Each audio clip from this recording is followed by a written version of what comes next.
Welcome. This is a quick video on how to install the deck on the BeagleBone Black. So the first thing you need to do if you want to install the deck is you need to get a copy of the image. There are a couple ways you can do this, and probably the best way, if you go to my website, which is just Polstra, Polstra.org, it'll take you to my blog site, and there you'll find all the latest updates on the deck, what's going on with the deck.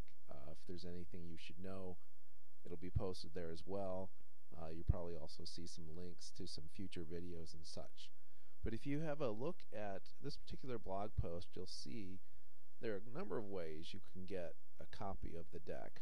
One super easy way is you can go to Special Computing with the link that's given here.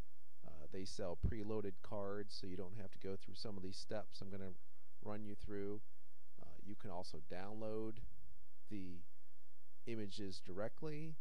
You can give a try at the torrent, and I also have a Google Doc shared document that you can use to do that. All right. So if you go the download route, you will get to this website, which is at www.udcis.org/thedeck, and go ahead and select the deck version 1.2, and it's going to take a little bit of time to download this. In my case, it says about 6 hours, which is probably about right.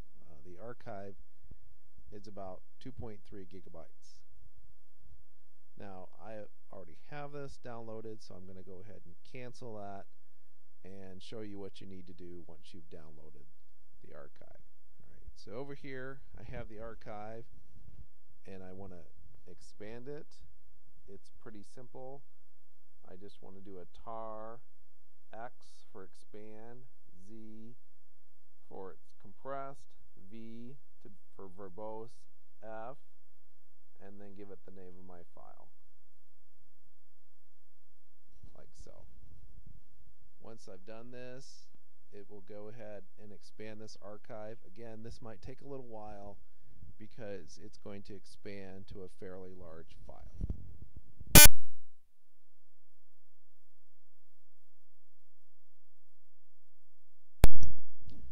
Alright, so once that's done, go ahead and change directories to where you put your archive, which in this case is the deck-1.2-BBB for BeagleBone Black. And if you do an ls in this directory, you'll see that there are just a few files here, and the most important one is a script called setupsdcard.sh.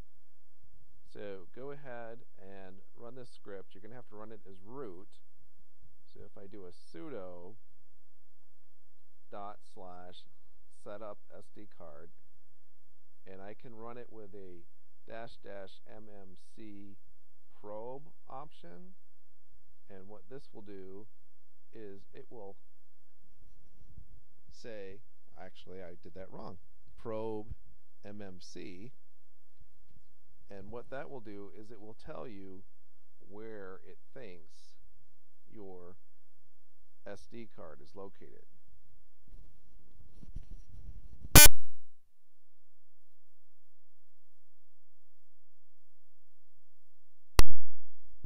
Alright, and we see in this case that I have a 32 gigabyte SD card listed as dev SDB.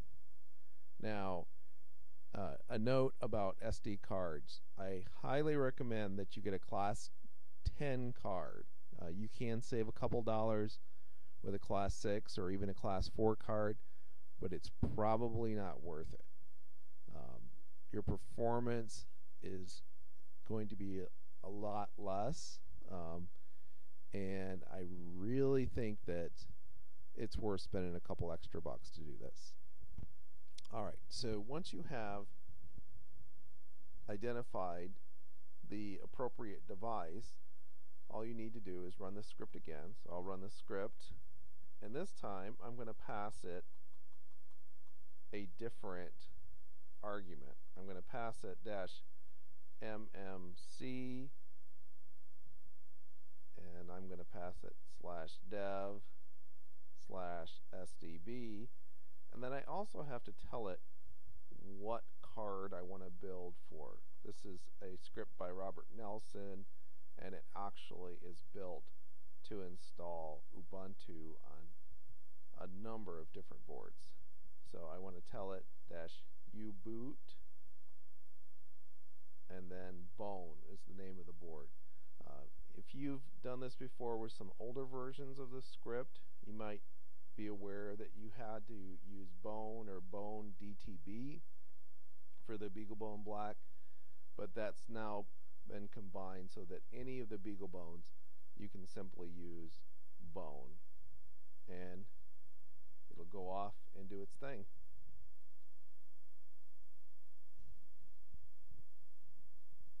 And it will ask me, are you 100% sure? Yes. Right, now this first part is going to go by pretty quickly, where it's going to say, okay, I see that you have a few different files that it needs to load. It's going to create some different file systems. It's actually going to create 2 file systems on here. And then it's going to start copying a pretty large root file system image. Now, if you have a good fast card, this is going to take probably around 40 minutes. If you cheaped out and you bought a class 4 card, it's literally going to take you something like 3 hours. Now, you see here it's popping up on my Ubuntu system that some available devices have come up. And here we go. Alright, so now we've come to the very long part of copying that big root file system over. So I'm going to go ahead and pause this here for a second.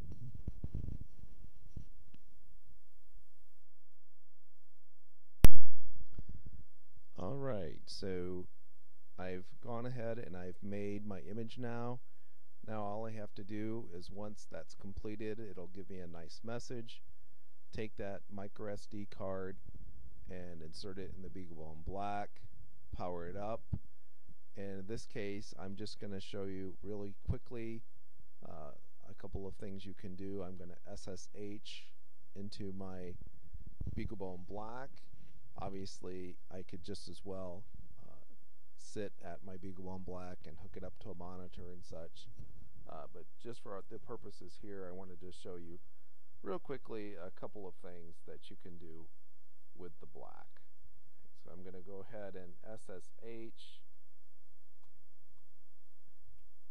into the Black, and the username is going to be Ubuntu, and here's my IP address, and the password is TEMPPWD.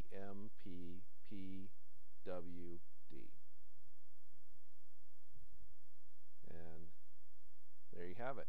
I'm logged in. If I want to change to root, the password has also been set to temp pwd. Incidentally, all of the different services that are available, databases, etc., anywhere that there's a password, I've used the exact same password. So yes, that's a security problem, I realize that. But if you want to go in and set up a new password, I definitely recommend that you do so. Alright, so we can go ahead and we can run our standard stuff. For example, if I want to run Metasploit, I can go to opt Metasploit framework, do an ls, you'll see all the standard Metasploit tools, and I'll go ahead and launch the console, which can take a couple of minutes. If you've ever used Metasploit before, you're plenty used to that by now. Alright then, as you can see, we successfully loaded Metasploit. We can also run some other standard tools such as Wireshark. We could run, Nmap, all those good things that pen testers like to run. Work just fine. Oh, that is if you spell things correctly.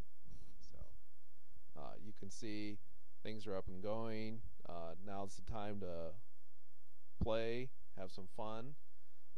If you go into the graphical environment, you'll see that it's using LXDE, which is a nice lightweight environment. I'll talk a little bit more about that in some further videos that I plan on producing soon.